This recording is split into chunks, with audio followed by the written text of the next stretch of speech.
Salut tout le monde, je vous présente aujourd'hui Pierre Gevrey, c'est mon taxidermiste de Saint-Paul-la-Botsford en Montérégie. Salut Pierre. Salut.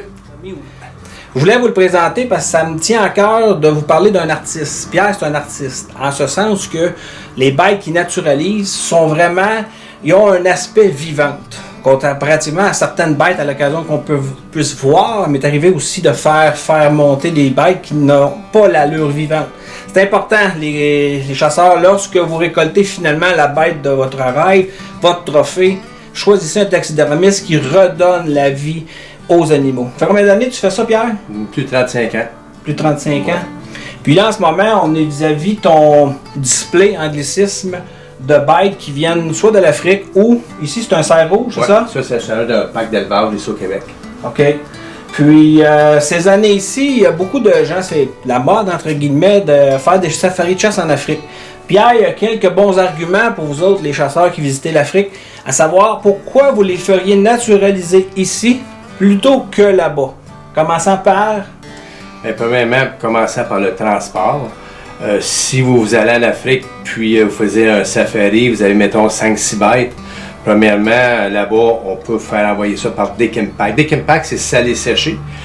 Puis là, ils vont faire une petite boîte, mettons, je vous dirais peut-être de 2 pieds par 4 pieds. Tous vos animaux vont être là-dedans. Puis vous faites envoyer ça de même à Montréal, OK? Puis moi, je m'occupe du dédouanement en même temps. Je m'occupe de vous en même temps pour faire importer votre trophée ici. Ensuite, si vous les faisiez monter là-bas, mais les boîtes sont très grosses, c'est extrêmement dispendieux. Ça peut coûter 4 fois plus cher qu'un transport normal qui peut monter à 4 000 $ pour un transport si vos animaux sont montés complets. C'est vraiment important. Votre économie, vous allez vous la faire là, au niveau du transport. Mais si un client fait naturaliser sa bête en Afrique, oui. Si on parle juste du coût du taxidermie, c'est quoi, y a-t-il des différences? C'est absolument pareil parce que c'est en US là-bas.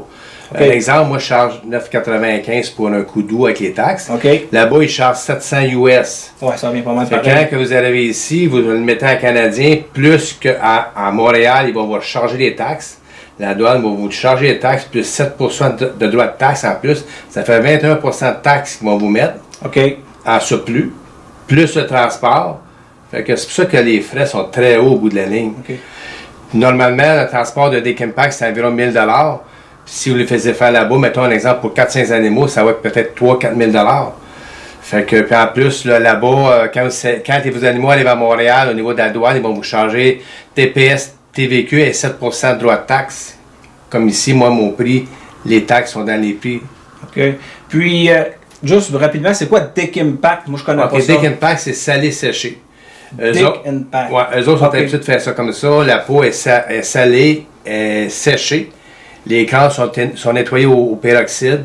C'est envoyé comme ça avec un certificat vétérinaire. Ça, est-ce que c'est le pourvoyeur avec lequel tu fais affaire qui fait ça pour toi là-bas, le client? Chaque pourvoyeur là-bas qui fait des safaris ont toujours un taxidermiste qui est affilié avec lui, qui va donner ce service-là pour les clients. Il y a un autre argument qui peut être intéressant pour Pierre, peut-être qu'il l'utilise habituellement. Moi, je fais affaire normalement avec un taxidermiste, une personne d'ici, du Québec que je connais. Lorsque je vais faire un safari en Afrique, je ne sais pas avec qui je vais faire affaire là-bas. Je peux pas vraiment établir de lien de confiance. Je n'ai pas de contact avec la personne. Hein?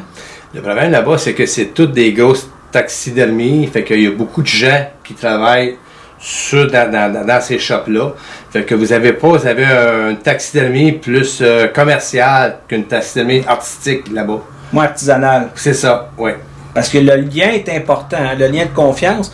Puis, c'est-tu quelque chose qui peut être intéressant aussi parce que éventuellement votre bête, elle va sécher puis il peut y avoir des retouches.